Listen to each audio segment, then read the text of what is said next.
สบายดีโอ้ย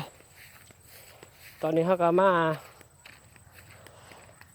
ไล่งูไล่งูไล่ควายแล้วพี่น้องเอ้ยมาฟังเพลงยามแรงๆแบบนี้เนาะ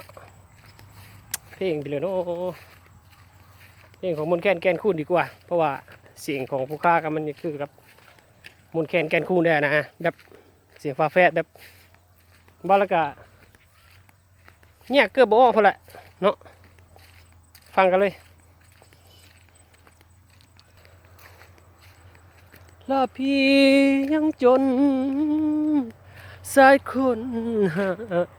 ยถามได้เด้อหัวใจเธอทันใดกับไอ้บ่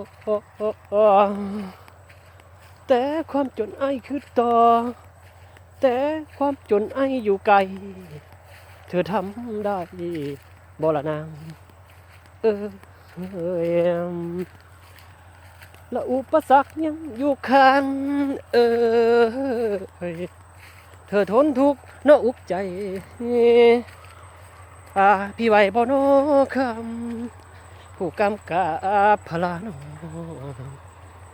และให้เธอคอยเธอท่าในห้องน้ำอายบ่หวานจะสู้เพื่อฝันคอยได้เจ้าอ้าอ้าอ้ายให้เธอเบา